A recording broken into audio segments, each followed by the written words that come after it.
आप देवाधिदेव महादेव को अगर एक लोटा जल चढ़ा रहे हो तो ये विचार ना करिए कि शंकर को तुम्हारे जल की जरूरत है। शिव जी को अगर एक बेलपत्र चढ़ा रहे हो तो ये विचार ना करिए कि शंकर जी को तुम्हारे बेलपत्र की जरूरत है। उसके पास में जगदम्बा, जगद्धात्री, दुर्गा, भवानी माता, पार्वती विराजमान है, जो स्वयं बेलपत्र का एक स्वरूप है, आद्य शक्ति है।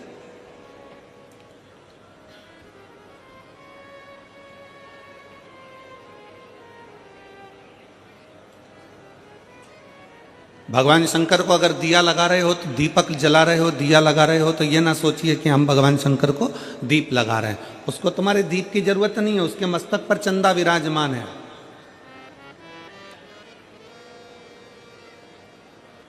उसके मस्तक पर स्वयं चंद्रमा बैठा हुआ।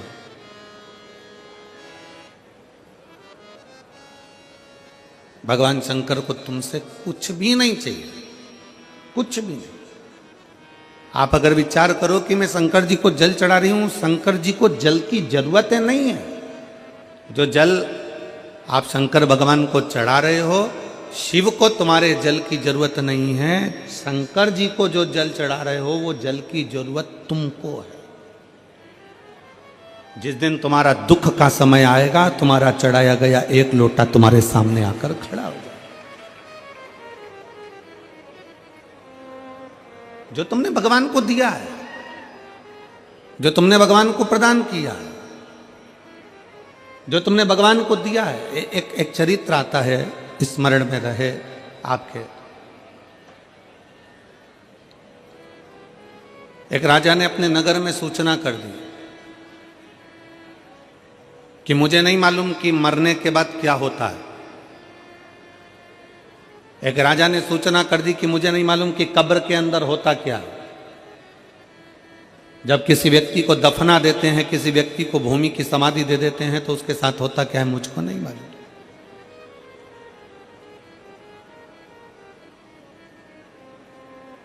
राजा ने सूचना दी, अगर मेरे राज्य का कोई व्यक्ति कब्र के अंदर सोने के बाद मुझे बता दे कि कब्र के अंदर होता क्या है, मरने के बाद होता क्या है, तो मैं उसको मुंह मांगा धन दूंगा। अब सोचने वाला विषय है कि मरे कौन बताने के लिए, जो मर गया वो आके बताए कौन।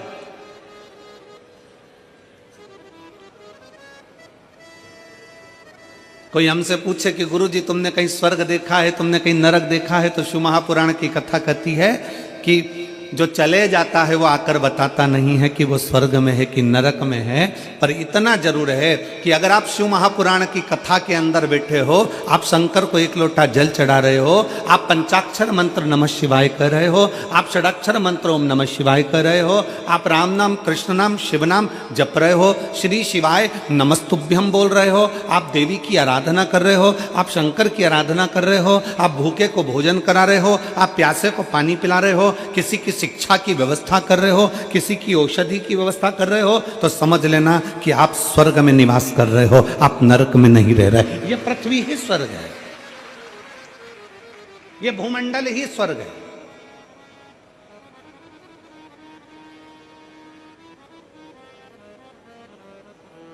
अब राजा ने सूचना कर दी कि कोई मुझे बता दे कि कब्र के अंदर होता क्या है, मरने के बाद होता क्या। कोई मुझे सूचना दे होता क्या। अब दे सूचना कोई।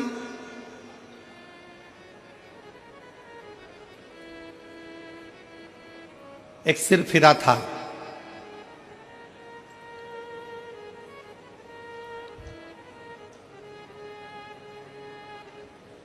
बहुत कंजूस था।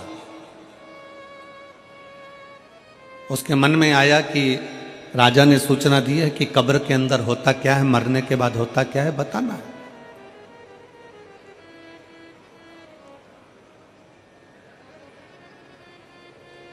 और मुंह मांगा इनाम दिया जाएगा, मुंह मांगा धन दिया जाएगा। ठीक है। उस व्यक्ति ने, कंजूस ने विचार करा कि मैं अगर अंदर कब्र में चले जाऊंगा, सो जाऊंगा, 20-25 मिनट की बात है, राजा ने तो 15 मिनट दिए हैं, मैं 20 मिनट अगर कब्र के अंदर मिट्टी में दब के सो भी जाऊंगा तो आकर बता दूंगा कि क्या होता है। ठीक है।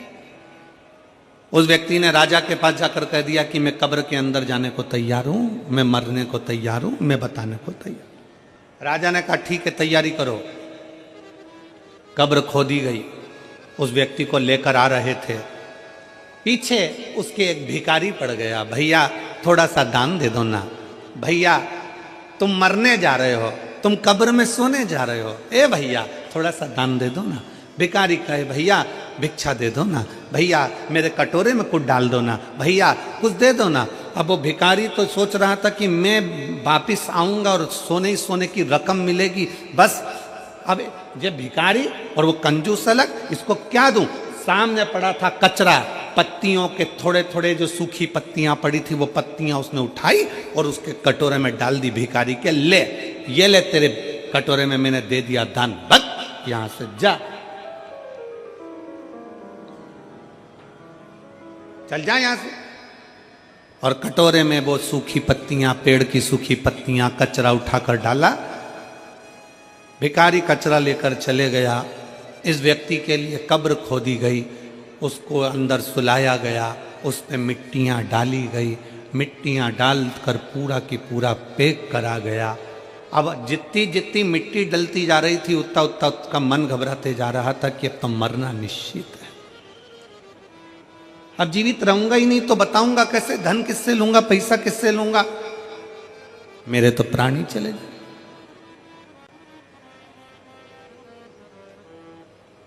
कोई बात नहीं, बस तो मैं जाऊंगा ये पक्का। 8 से 10 मिनट निकल गए, एक सांप उस कब्र के अंदर घुसने लगा। उसने मन में विचार करा कि अभी तो मैं बच भी जाता, पर अब तो पूरा ही मरा।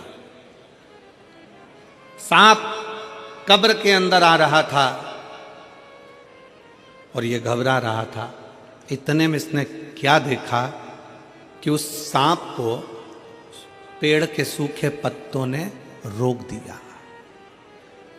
इसने देखा उस सांप को कचरे ने रोक दिया। पेड़ के सूखे पत्तों ने, कचरों ने उस सांप को रोका। सांप अंदर आने का प्रयास करता रहा, सूखे पत्ते उसको रोकते रहे, कचरा उसको रोकता रहा, सांप अंदर नहीं आया। आखिरी में पलट कर चले गया। 20 मिनट पूरे होने के बाद इसको कब्र से निकाला, राजा के दरवाजे में लाकर खड़ा करा। राजा ने पूछा, बताओ कब्र में होता क्या है? उसने अपनी वाणी में कहा, महाराज होता बस वही है कि जीते जी जिंदगी में आप जो दान करते हो वो मरने पर भी आपके सामने आकर खड़ा हो जाता है।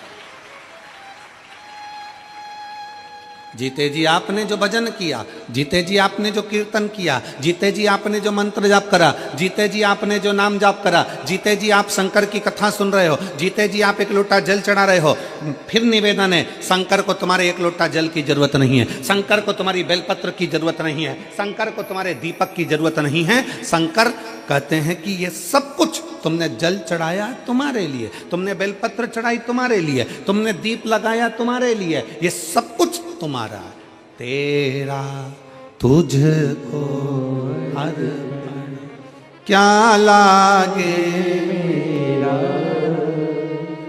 प्रभु, क्या लागे मेरा। ये मेरा कुछ भी नहीं है, जो कुछ भी है सब तुम्हारा है।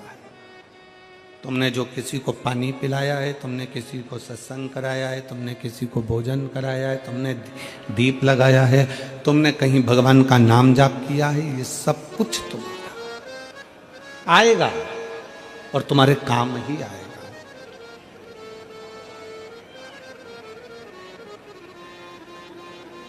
एक लोटा जल सारी समस्या का हल। तुमने जो एक लोटा जल भगवान शंकर को समर्पित करा है, थोड़ा आवाज खींच रहा है, पकड़ रहा है, डीले कम करो हल्का सा, और प्लेन करने का उसको सही तरीका पर। एक लोटा जल जो तुमने भगवान शंकर को समर्पित किया है, वो एक लोटा जल किसी दूसरे के लिए नहीं किया है, तुमने अपने लिए किया। शंकर भगवान के पास में जो भस्म है, शिव जी के पास में जो बेलपत्र है, शिव जी के पास में जो चंदन है, शंकर जी के पास में जो बेलपत्र है, जल है, वो शिव का चढ़ाया गया एक एक सामग्री कोई साधारण नहीं होती, उसका बल बड़ा प्रबल होता है, बहुत प्रबल।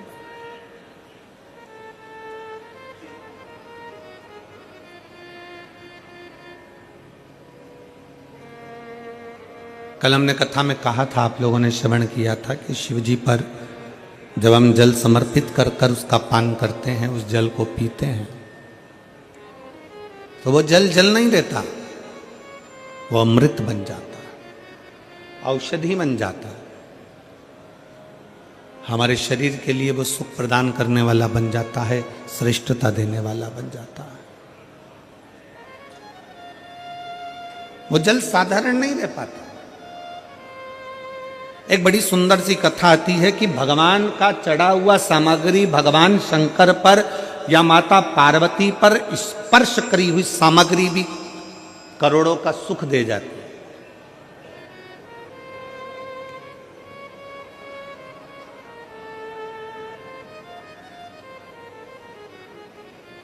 करोड़ों की संपदा दे जाती है।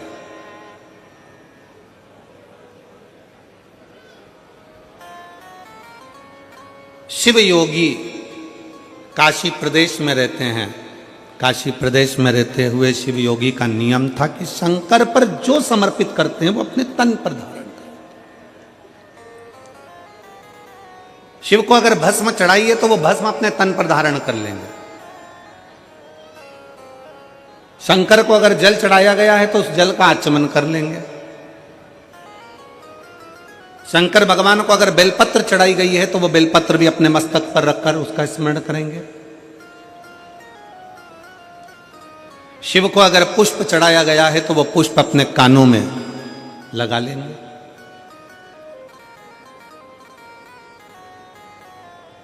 कभी कभी हम तो नहीं जानते, पर आप लोगों ने अगर स्मरण में हो तो हमने भी एक बार दर्शन किया है। आप लोग भी कभी शंकर भगवान के अगर फोटो को निकालोगे,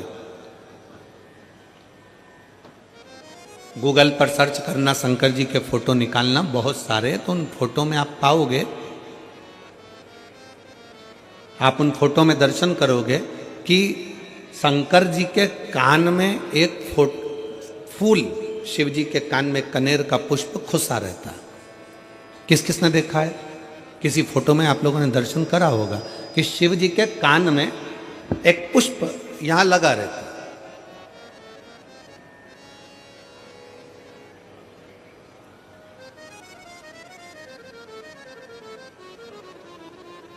भगवान अगर श्रीनाथ जी का दर्शन करोगे, नाथ द्वारा में श्री जी बाबा का दर्शन करोगे,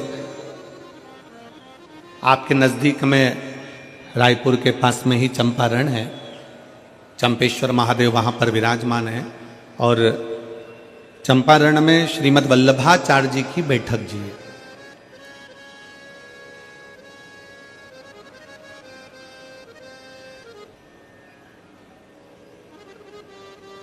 जिन्होंने पुष्टि मार्ग को प्रगटाया, ठाकुर जी के चरणों की सेवा सिखाई। और श्रीनाथ जी का अगर दर्शन करते हो, श्री जी बाबा का अगर दर्शन करते हो, गोवर्धन नाथ जी का अगर दर्शन करते हो, तुम्हारे घर में अगर श्रीनाथ जी का कोई फोटो है, गोवर्धन नाथ जी का अगर कोई फोटो है, श्री जी बाबा का अगर कोई फोटो है, तो उस फोटो में आप दर्शन करेंगे कि श्रीनाथ जी का जो हस्तकमल ऊपर है, उस हस्तकमल पर एक पुष्प रखा हुआ है।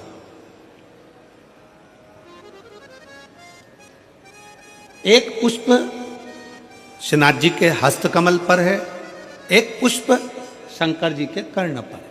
दोनों पुष्प साधारण नहीं है। श्री जी बाबा के हस्तकमल पर जो पुष्प है वो जमुना दास जी ने दिया था। वो पुष्प मेरे गोवर्धन नाथ जी के, श्रीनाथ जी के हाथ पर आज भी रखा हुआ।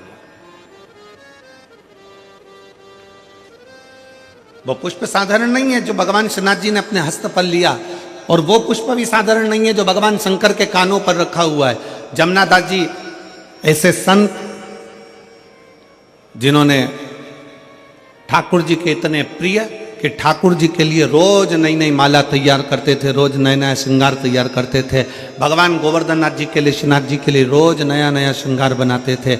एक दिन जमुना दास जी ने एक डलिया में पुष्प देखा तो उन्होंने फूल वाले से कहा, पुष्प वाले से बोला, भैया ये फूल मुझे दे दो। जमुना दास जी, फूल की कीमत 1 रुपया है। जमुना दास जी ने कहा, ठीक है, ये फूल 1 रुपये लो और तुम मुझे दे दो।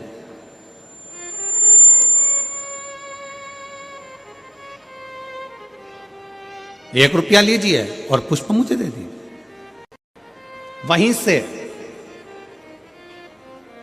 नगर का राजा निकल कर जा रहा था जिसका नाम था यवनराज। और यवनराज ने देखा कि डलिया में बड़ा सुंदर फूल है। जमुना दास जी ठाकुर जी की हवेली जी जा रहे हैं, भगवान का दर्शन करने जा रहे हैं, तो फूल लेकर जाना चाहते हैं। और यवनराज एक वेश्या के यहाँ जा रहा था तो उसने देखा कि फूल बड़ा सुंदर है, वेश्या के सिर पर लगाऊंगा, जूड़े में सजाऊंगा, वेश्या बड़ी सुंदर लगेगी, खुश हो जाएगी। उसने रथ रोका, बग्गी रोकी और रोककर कहा, ए फूल वाले, फूल कितने का है? फूल वाले ने कहा, फूल 2 रुपए का है। होता है पैदल मूली लेने के लिए जाओगे, पैदल टमाटर लेने के लिए जाओगे, पैदल आलू लेने के लिए जाओगे, पैदल हरी मिर्ची लेने के लिए जाओगे, पैदल गोभी लेने के लिए जाओगे तो 5-10 रुपए किलो मिल जाएगी। 2 व्हीलर से जाओगे तो उसकी कीमत थोड़ी सी बढ़ जाएगी, 4 व्हीलर से जाओगे तो उसकी कीमत दुगनी हो जाएगी। कीमत गाड़ी की है। पैदल गए 10 रुपए किलो मिल गई गोभी, 2 व्हीलर से गए 15 रुपए किलो मिल गई गोभी, 4 व्हीलर से गए 20 रुपए किलो मिल गई गोभी। जमुना दास जी 1 रुपए का फूल ले रहे थे। यवनराज ने आकर पूछा, कितने का फूल है? फूल की कीमत बढ़ गई, 2 रुपए का। जमुना दास जी हाथ जोड़कर बोले यवनराज से, महाराज आप तो नगर के राजा हो, आप दूसरा फूल ले सकते हो। मैंने तो ये फूल ठाकुर जी के लिए ले लिया, अपने मन से मैंने ठाकुर जी को चढ़ा दिया, अपने मन से मैंने श्री जी बाबा को समर्पित कर दिया, अपने मन से मैंने भगवान को दे दिया, ये फूल मुझे ले लेने दो। यवनराज ने कहा, जमुना दास फूल मैं लूंगा और वेश्या के जूड़े में जाएगा। जमुना दास जी ने कहा, ये फूल तो मैंने अपने मन से मेरे गोवर्धन नाथ जी को, मेरे कृष्ण को, मेरे श्री जी बाबा को मैंने समर्पित कर दिया, अब तो फूल मैं ही लूंगा। यमनराज ने कहा, जमुना दास समझ जा, तुम मुझसे कह रहा है कि फूल मैं लूंगा? फूल की कीमत मैं 2 रुपए देता हूं। फूल वाले ने कहा, ले लो आप। जमुना दास जी ने कहा, पहले तो फूल मैंने 1 रुपए में लिया था। माली कहता अब 2 रुपए का है। जमुना दास जी ने कहा, फूल की कीमत 4 रुपए देता हूं, फूल मेरा है। यमनराज ने कहा, फूल की कीमत 8 रुपए देता हूं। जमुना दास जी ने कहा, फूल की कीमत 10 रुपए देता हूं।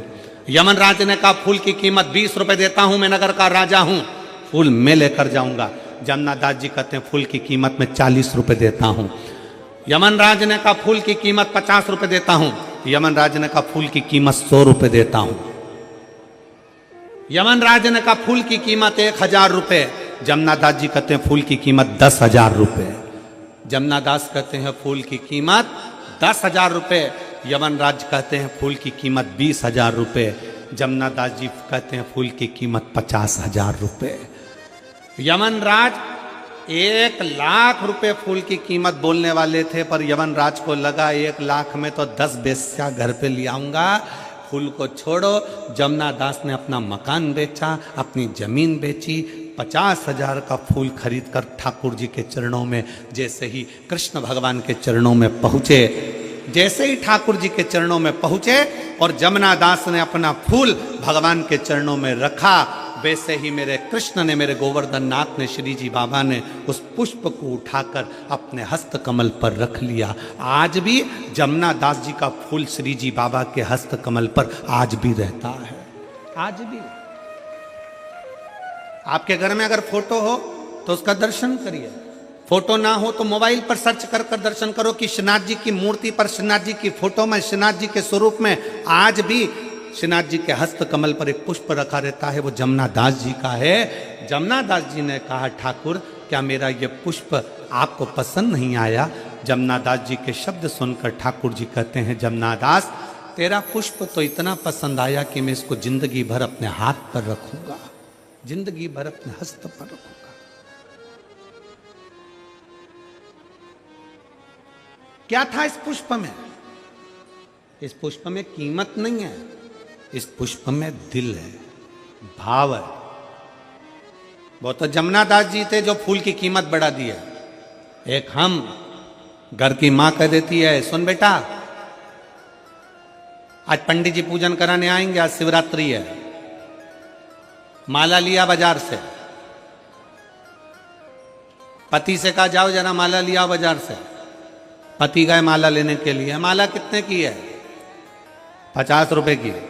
इससे छोटी 30 रुपए की, इससे छोटी 10 रुपए की। यही उतार कर दे दो। भगवान के लिए लेकर आए 10 रुपए की। थोड़े दिन बाद पत्नी का करवा चौथ का व्रत आ गया। पत्नी ने कहा सुनो मेरे लिए वो सिर में बांधने का वो गजरा और जूड़ा लेकर आना। पति गया मार्केट में फूल वाले के यहाँ, ये कितने का है? 40 रुपए का। इससे अच्छा बता 50 का, इससे अच्छा बता 150 का, इससे अच्छा बता 200 का।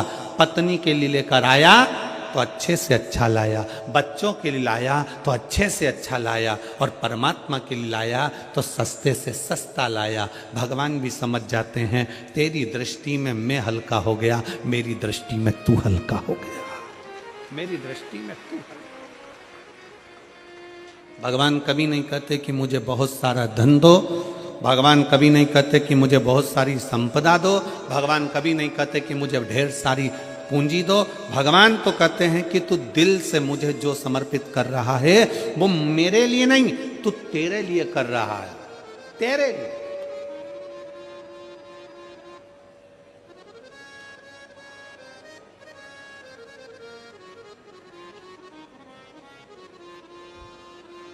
शिव योगी की कथा कर रहे,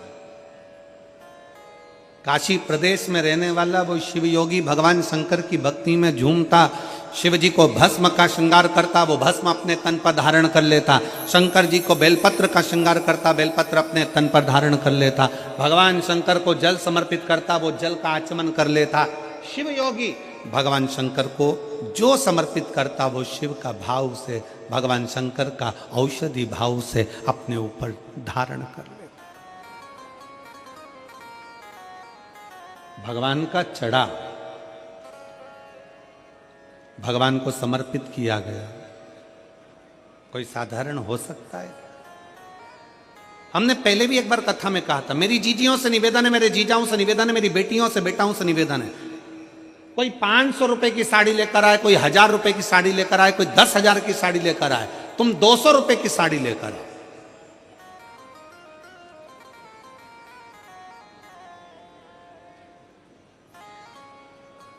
और किसी को मत बोलना कि ये साड़ी 200 रुपए की है। किसी को मत बोलो कि ये साड़ी 200 रुपए की है।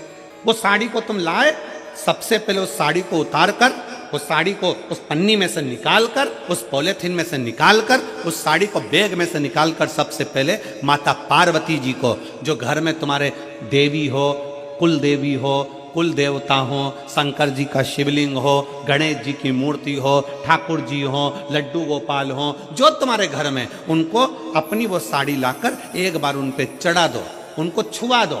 जब वो साड़ी उनको चढ़ा दोगे और वापिस लोगे तो वो क्या बन जाएगा? भगवान का प्रसाद। अब वो साड़ी नहीं रही, अब वो प्रसाद बन गई। चलो एक बात आपसे पूछें, भंडारे में गए हो कभी? अरे जम के तो बोलो जरा। आजकल छत्तीसगढ़ वाले कम बोलते हैं क्या? जम के तो बोलो जरा। भंडारे में गए हो? सब्जी खाई है? वो सब्जी तुम घर में बनाकर खाओगे तो वैसा स्वाद आएगा क्या? नहीं। भंडारे की पूड़ी में, भंडारे की सब्जी में, भंडारे के चावल में, भंडारे के दाल में। और हम तो जजमान जी से भी कहेंगे, कमल देवांगन जी से, देवांगन जी यहाँ भी कथा में भंडारा चला रहे हो तो एक निवेदन है, कभी आप भी 7 दिन में एक दिन उसका प्रसाद पाकर देखना, वो शंकर का अमृतमय प्रसाद होता है, वो भंडारा प्रसाद, उसका भाव बड़ा शुद्ध होता है। कभी मौका मिले तो एक आध बार गुरु नानक देव जी के गुरुद्वारे में लंगर में जाकर देखना। कभी मौका लग जाए एक बार गुरु नानक देव जी का कहीं गुरुद्वारा हो और उस गुरुद्वारा का लंगर का प्रसाद चख कर देखना, उस प्रसाद की महत्वता को जानोगे कि लंगर जो हम चखते हैं उसका क्या है। कभी मौका लग जाए किसी सदगुरु के दरवाजे पर जाकर उस प्रसाद को पाकर देखिए। कभी मौका लग जाए तो कुबेरेश्वर धाम पर आकर जो खिचड़ी बाबा की मिलती है उस खिचड़ी का प्रसाद पाकर देखिए। कभी मौका लग जाए तो किसी संत साधु गुरुजन तपस्वी जन साधक उपासक के यहाँ जाकर उस तप बल से पकी हुई इस प्रसाद को पाई, उसका स्वाद देखिए। साड़ी वही है,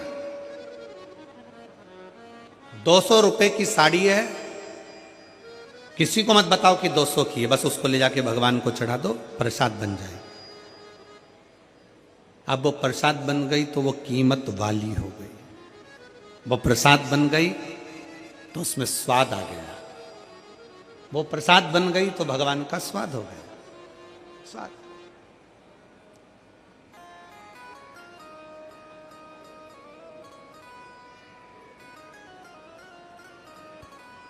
हम देवांगन जी हमारे लाडले की पूजन करते हैं, कल्लू जी की, और हमारे जो शंकर जी हैं और शालिग्राम जी हैं उनको हम आपके कक्ष में, हमारे बाजू में अलग कक्ष में उनकी सेवा होती है। सुबह सुबह हम वहाँ पहुँच जाते हैं सेवा के लिए। तो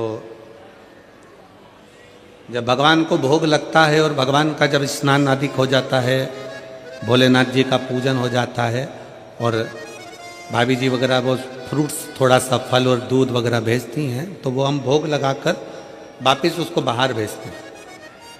उसका थोड़ा सा प्रसाद आप पहले भगवान के पास ना आए उससे पहले उसको रख कर देखो और उसको खाकर देखो। और जो शंकर जी की हम पूजन करें तो बाबा की या किसी मंदिर में पूजन होती है, वो मंदिर का प्रसाद जब अंदर से बाहर आता है और प्रसाद को पाकर देखोगे तो उसका स्वाद अपने आप बढ़ जाता है, क्योंकि वो प्रसाद हो जाता है, वो प्रसाद।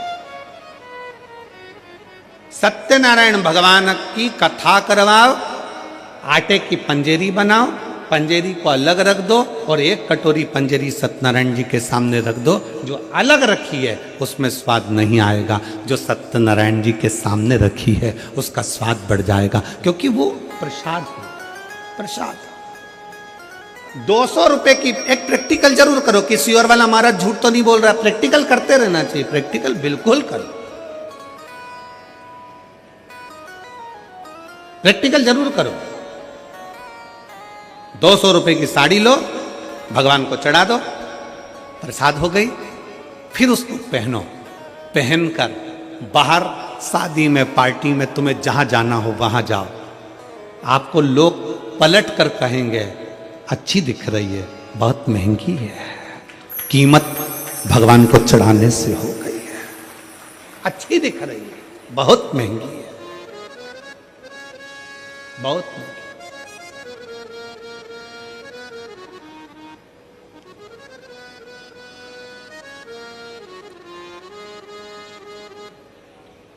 और तेरा ही दिया मैंने खाया पिया है, तेरा शुक्रिया है, तेरा शुक्रिया है। मुझे भोले बाबा ने बहुत दे दिया है, तेरा शुक्रिया है, तेरा शुक्रिया, तेरा शुक्रिया, तेरा शुक्रिया। ये जायदाद दी है, औलाद दी है, ये जायदाद दी है, औलाद दी है। मुसीबत में हर वक्त इमदाद दी है, मुसीबत में हर वक्त इमदाद दी है, तेरा ही दिया मैंने खाया पिया है, तेरा शुक्रिया है, तेरा शुक्रिया है। मुझे भोले बाबा ने बहुत दे दिया है, तेरा शुक्रिया है, तेरा शुक्रिया। एक साधारण से साधारण वस्तु की भी कीमत है अगर शंकर को समर्पित हो गई। साधारण सी वस्तु,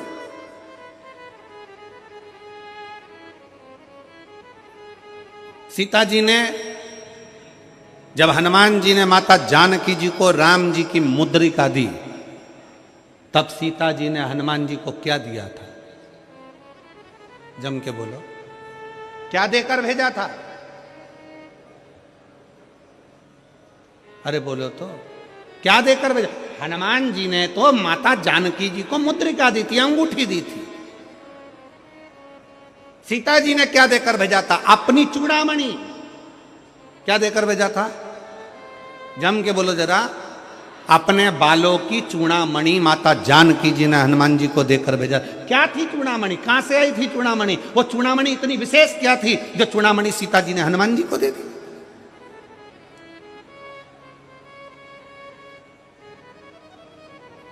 और पूरे आभूषण माता जानकी जी का जब रावण हरण कर कर लेकर जा रहा था तो सीता जी आभूषण फेंकती फेंकती जा रही थी। रामचरितमानस में लिखा है, जानकी जी आभूषण फेंकती फेंकती जा रही हैं। चूड़ामणि माता जानकी हनुमान को दे देती है कि राम जी को दे देता। कहां से आई चूड़ामणि? वो चूड़ामणि में ऐसा क्या था? वो चूड़ामणि में क्या था जो माता जानकी जी हनुमान जी को देखते समय, विदा करते समय चूड़ामणि दे देती? क्या था वो चूड़ामणि? साधारण नहीं थी। जब मंथन किया गया देवता और राक्षसों ने मिलकर, समुद्र मंथन करा, मंदराचल सुमेरु पर्वत की रई बनाकर, शेषनाग की नेति बनाकर जब मंथन किया, मंथन में रत्न निकले, माणिक मोती औषधि सब कुछ निकले। फिर रतन में लक्ष्मी जी प्रकट हो रही थी, उससे पहले एक देवी और प्रकटी थी।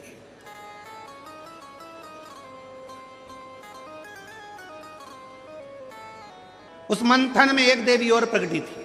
लक्ष्मी जी के प्रकट होने से पहले एक देवी और प्रकटी थी जिसका नाम था रत्नाकर नंदिनी। सब बोलो उसका नाम। क्या नाम है उसका? रत्नाकर नंदिनी। जम के बोलो जरा। लक्ष्मी जी के प्रकट होने से पहले मंथन में एक देवी और प्रकटी थी जिसका नाम था रत्नाकर नंदिनी। रत्नाकर नंदिनी जैसे ही प्रकट हुई, उसने भगवान विष्णु का दर्शन किया तो उसके मन में आ गया कि मैं इनको पति बनाऊंगी। तुरंत उसके मन में भाव जागृत हो गया, मैं नारायण को अपना पति बनाऊंगी, मैं नारायण को अपना पति बनाऊंगी। और पति बनाने के लिए माला तैयार करने के लिए, फूल ढूंढने के लिए चली गई। पुष्प ढूंढने के लिए।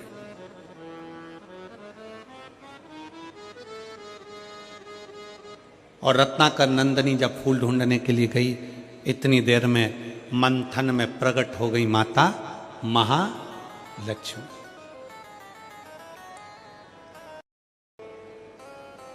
अब मां महालक्ष्मी जब प्रकट हुई तो उनके हाथ में पुष्प की माला थी। भगवान नारायण को जैसे ही लक्ष्मी जी ने देखा, आगे बढ़कर माता लक्ष्मी ने वो नारायण के गले में माला पहना दी। और जैसे ही माला पहनाई, भगवान विष्णु को लक्ष्मी जी ने वर लिया।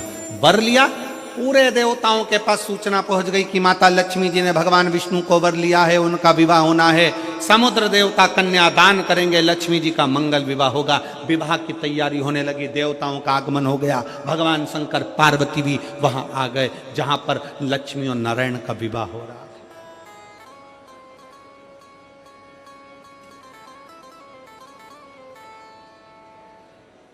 पहुंच गए।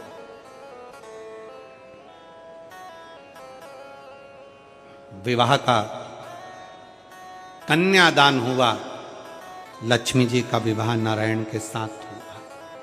इतनी देर में रत्नाकर नंदनी आ गई, माला बनाकर, माला लेकर, पुष्प लेकर। स्वामी भगवान विष्णु को देखा तो भगवान विष्णु के पास में तो लक्ष्मी खड़ी थी, दोनों की वरमाला हो चुकी थी, भावर हो चुकी थी, दोनों का विवाह हो चुका था। रत्नाकर नंदनी की आंख में से जल बहने लगा, नैनों से जल बह रहा था। भगवान नारायण ने बुलाया, हे रत्नाकर नंदनी इधर आओ। रत्नाकर नंदनी आई। प्रभु मैं आपको वरना चाहती थी, मैं आपको अपना बनाना चाहती थी। भगवान कहते हैं, रत्नाकर नंदनी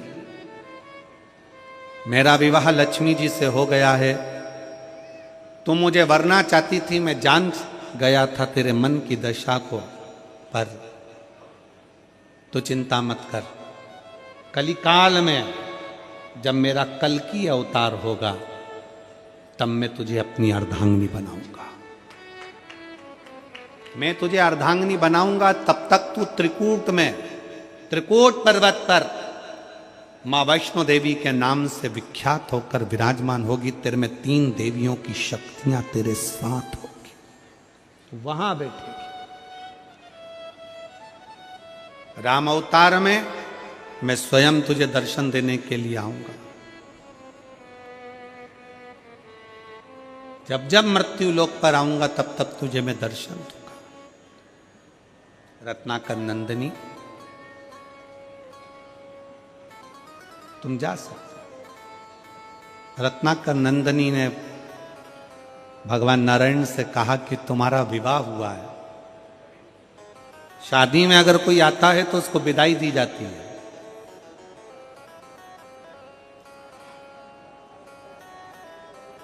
शिव महापुराण की कथा में अगर कोई आता है तो उसको जजमान विदाई नहीं देता। शिव महापुराण की कथा में अगर कोई आता है तो भगवान शंकर उसको आखिरी दिन विदाई देकर भेजते हैं। इसीलिए शिव महापुराण का 6ठा दिन शिवरात्रि मानी जाती है और 7वें दिन विदाई मानी जाती है, तो भगवान शंकर उसकी झोली में खुशियां देकर भेजते हैं।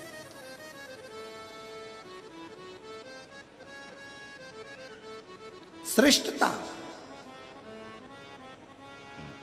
रत्नाकर नंदनी कहा, मैं जा रही हूं, पर मैं आपके विवाह में साक्षी बनी हूं, आपके विवाह में मेरी साक्षीता है, आप मुझे विदाई दीजिए। भगवान नारायण मुस्कुरा कर कहते हैं कि आपको मैं विदाई दूं, ये श्रेष्ठता कहां? हमारे देवों में भी देव महादेव हमारे पास में बैठे हैं, विदाई वो देंगे। तुरंत रत्नाकर नंदनी शंकर जी के सामने हाथ जोड़कर बोली कि हमको विदाई दीजिए। रत्नाकर नंदनी के शब्द सुने तो शंकर भगवान बोले कि आप स्त्री हो और स्त्री को विदाई मां जगत जननी पार्वती देंगी। पार्वती जी ने शंकर जी को देखा और देखकर मुस्कुरा कर कहा कि मैं क्या दूं इसको? मेरे पास तो फूल के जेवर हैं, मेरे पास कोई गोल्ड नहीं, हीरा नहीं, चांदी नहीं, सोना नहीं। सारे देवी देवताओं के पास में, सारी देवियों के पास में सोने चांदी के हीरे पन्ना के जेवर होंगे, पर मेरे शंकर भगवान की धर्म पत्नी माता अर्धांगिनी माता पार्वती के पास हीरा मीरा नहीं, क्योंकि शंकर भगवान तो खुद कोहिनूर हीरा है, और जिसके पास मिल जाते हैं तो उसको हीरे की जरूरत ही क्या पड़ती है। मेरे पास तो खुद कोहिनूर हीरा मेरा शिव है।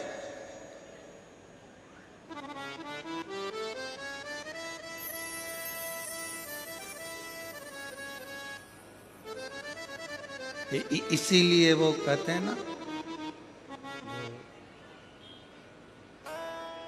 जो नाम शिव का लेवे भोले जी दर्शन देवे, भोलेनाथ ब्यूटीफुल। जो नाम शिव का लेवे भोले जी दर्शन देवे, भोलेनाथ ब्यूटीफुल। जो नाम उसका लेवे भोले जी दर्शन देवे, भोलेनाथ ब्यूटीफुल। भोलेनाथ ब्यूटी, भोलेनाथ भगवान शंकर तो खुद ही हीरा है, रतन है, माणिक है, सोना है। मेरा शिव तो खुद सुंदर है, इसलिए उसको कर्पूर गौरम करुणाव तारम संसार सारम भुजगेंद्र हारम सदा वसंतम हृदयारविंद भवम भवामी सहितम। पार्वती जी मुस्कुरा कर कहती है मेरे पास कोई आभूषण नहीं है, मैं क्या दूं? रत्नाकर नंदनी को विदाई में क्या दूं? शंकर भगवान ने कहा तुमने विश्वकर्मा जी से एक चूड़ामणि बनवाई है, वो चूड़ामणि तुम इस रत्नाकर नंदनी को दे दो। अभी कथा में कहा कि भगवान शंकर पर पार्वती जी पर चढ़ी हुई सामग्री कोई साधारण नहीं होती है, साधारण नहीं है। मेरी ये जीजियां बैठी हैं ना, मेरे जीजाओं, आप लोग कभी दर्शन करना। ये मेरी जीजियां जब देवी जी के मंदिर में जाती हैं ना, और देवी जी के मंदिर में या सुहागिलों में जब जाती हैं, सौभाग्यवती माताओं का कोई कार्यक्रम होता है उसमें जाती है, तो वहां से सिंदूरा लेके अपनी मांग में भर लेती है। बोलो री जीजियां सही है कि गलत है? वहां से घर में अगर कोई सुहागिल हो रही है, घर में कोई गोरानी हो गई है, घर में कोई देवी की पूजन हो रही है, उन्होंने कंकु लिया और अपनी मांग में भरा। क्यों? किस लिए? किसका? सौभाग्यता के। पार्वती, जो चूड़ामणि तुमने विश्वकर्मा जी से बनवाई थी अपने केशों में लगाने के लिए, जब सोने का महल बनवाया था और सोने के महल के साथ में एक चूड़ामणि तुमने बनवाई थी, और वो महल तो चले गया था जो विश्वकर्मा जी को मिल गया, पर वो चूड़ामणि तुम्हारे पास है, दे दो। पार्वती जी मुस्कुरा कर कहती हैं स्वामी, बालों से चूड़ामणि निकाली और दे दी रत्नाकर नंदनी को। रत्नाकर नंदनी से पार्वती जी ने कहा सुनो रत्नाकर नंदनी, ये वो चूड़ामणि है जो मेरे स्वामी से कहकर मैंने बनवाई थी, और मेरे स्वामी ने मुझे वर दिया था कि ये चूड़ामणि जिस स्त्री के जूड़े में रहेगी और वो स्त्री जिस नगर में रहेगी, ये चूड़ामणि जिस स्त्री के जूड़े में रहेगी और वो चूड़ामणि जिस नगर में रहेगी, वहां का राजा कभी हार नहीं सकता, उसे कोई मार नहीं सकता। वहां का राजा कभी हार नहीं सकता और उसे कोई मार नहीं सकता। चूड़ामणि रत्नाकर नंदनी को दे दी, रत्नाकर नंदनी चूड़ामणि ली और लक्ष्मी जी को दे दी। लक्ष्मी जी की चूड़ामणि आई, इतनी देर में इंद्र की पत्नी इंद्राणी का दिल उस चूड़ामणि पर आ गया। इंद्राणी ने इंद्र से कहा ये चूड़ामणि मुझको चाहिए। इंद्र ने विवाह की विदाई में कि नारायण भगवान आपकी शादी हुई है, मेरी विदाई में कुछ दोगे नहीं? क्या चाहिए? वो चूड़ामणि जो लक्ष्मी जी के जूड़े में सजी है, वो चूड़ामणि इंद्र ने लेकर इंद्राणी को दे दी। अब इंद्राणी के जूड़े में वो चूड़ामणि थी। एक संभासुर नाम का एक असुर हो गया जो देवताओं को परेशान करने लगा, तो दशरथ जी को युद्ध करने के लिए बुलाया। दशरथ जी को युद्ध करने के लिए बुलाया। उस समय पर दशरथ जी का विवाह माता केकई से हुआ था। केकई इतनी बड़ी वीर थी, रथ को हाँकने वाली और शस्त्र चलाने वाली माता केकई थी। और केकई युद्ध के मैदान में आई, संभासुर का वध हुआ।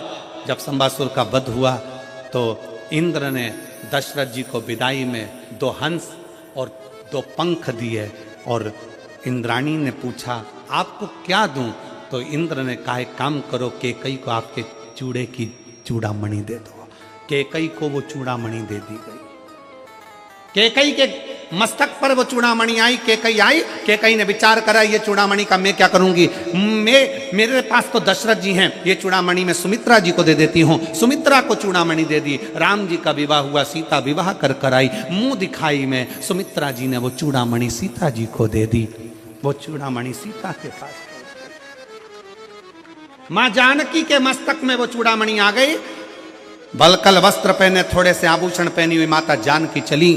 वन में जाने पर जब उनके वस्त्र उनके आभूषणों को फेंका गया, चूड़ामणि उनके मस्तक पर रह गई, लंका में चली गई। हरण होकर जब लंका में पहुंची, हनुमान जी मुद्रिका लेकर आए, तब सीता जी को ध्यान आया कि ये वो चूड़ामणि है जो दशरथ जी ने कहा था, सुमित्रा जी ने कही थी, ये चूड़ामणि जिसके जूड़े में रहेगी और वो जूड़े में लगी हुई स्त्री जिस नगर में रहेगी, वहां का राजा कभी मर नहीं सकता और वहां का राजा कभी हार नहीं सकता। अगर ये चूड़ामणि लंका में रह गई तो मेरे राम इस रावण को नहीं मार सकते। इसलिए हनुमान जी के आते से सबसे पहला काम करा, चूड़ामणि को लेकर भेज दिया। फिर लंकापति मरा है,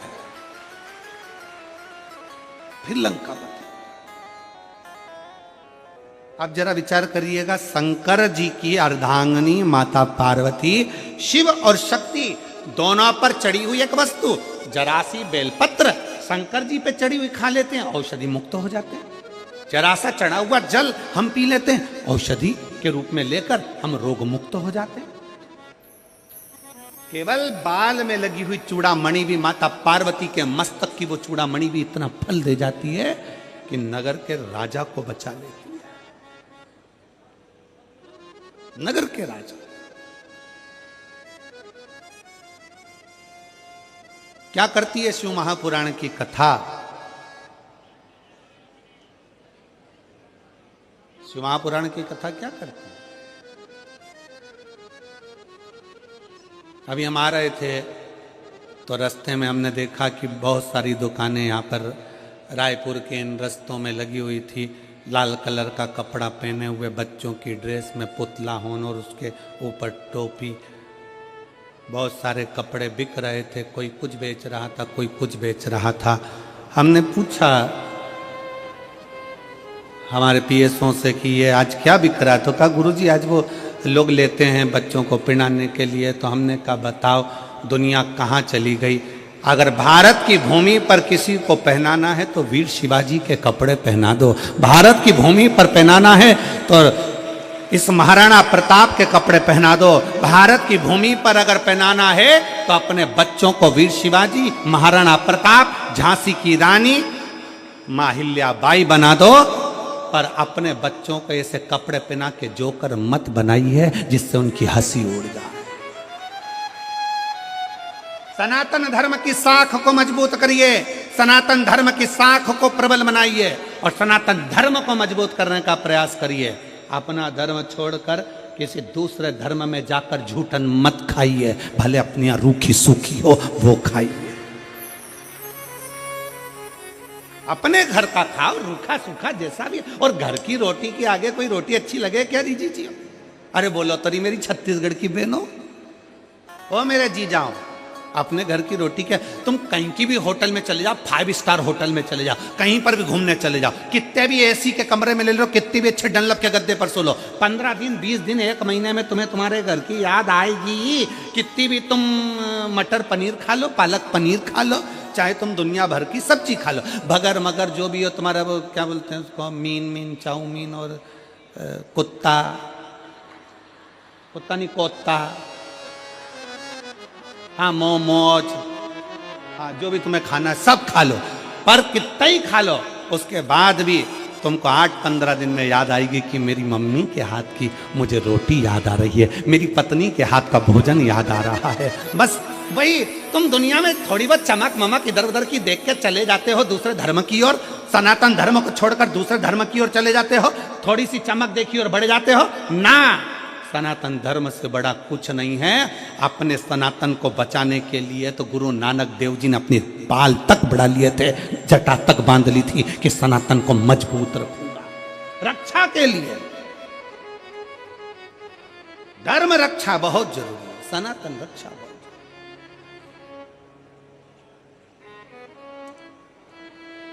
कहां भटक रहे हो? कहां? और अभी वो लोग कहेंगे वो 31st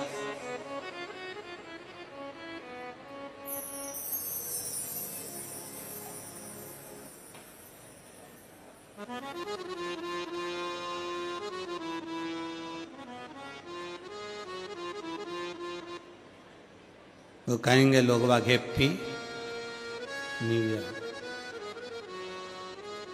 कुछ नहीं हुआ, केवल कैलेंडर बदला, तुम तो जैसे थे वैसे की वैसे ही रह गए। क्या मतलब? जब बसंत बदले, मेरे भारत की भूमि की हरियाली बदले, जब आपके चेहरे की रौनक बदले और आपका दिल प्रफुल्लित हो, वो चैत्र का महीना, तब मालूम पड़ता है कि नया वर्ष आया है। तब मालूम पड़ता है।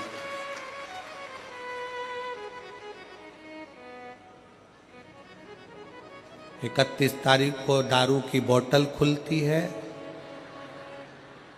और भारतीय नए वर्ष चैत्र की नए वर्ष में गंगा जल खुलता है।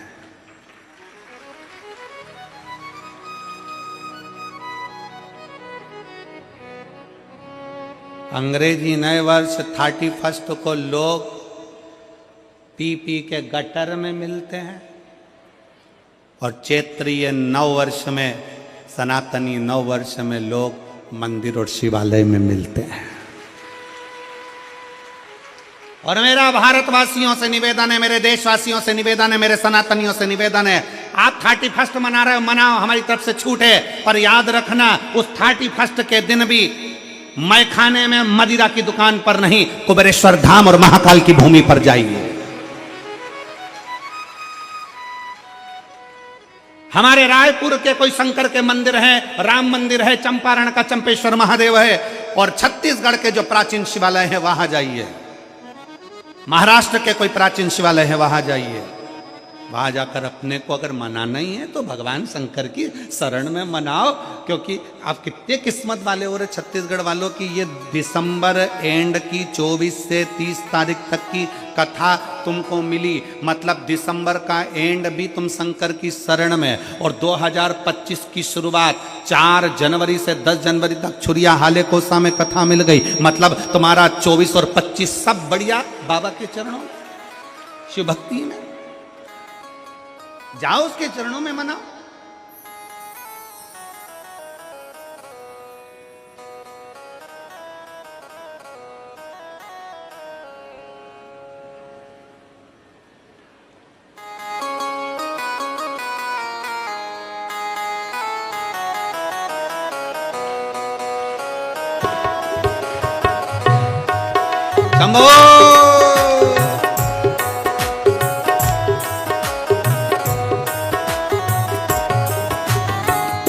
शंभो की शरण में आजा, भोले की शरण में, शिव की शरण में आजा, भोले की शरण में, एक बार आजा आजा भोले की शरण में, एक बार आजा आजा भोले की शरण में, शिव की शरण में आजा,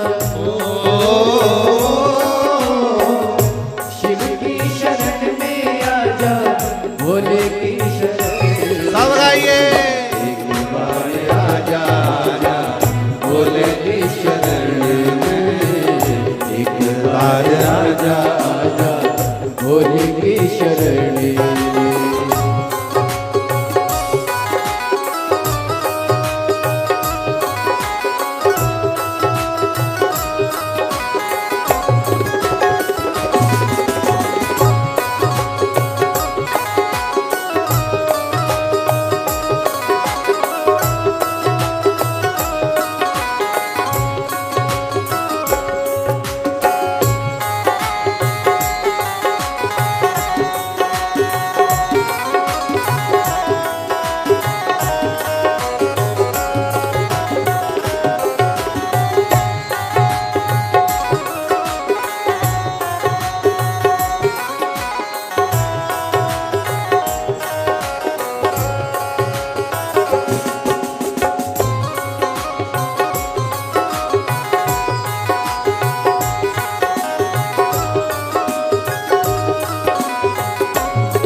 मौली चंद्रशेखर भोले त्रिपुरारी है। गले मुंडमाल राजे कल्प त्रिशूलधारी है। गले मुंडमाल राजे कल्प त्रिशूलधारी है। नंदी पे सवार ऐसे हो, नंदी पे सवार ऐसे भोले की शरण में एक बार आजा आजा भोले की शरण में। एक बार आजा आजा भोले की शरण में। भोले की शरण में आजा शंभू की शरण में। एक बार आजा आजा भोले की शरण में। एक बार आजा आजा भोले की शरण में।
भोले की शरण में।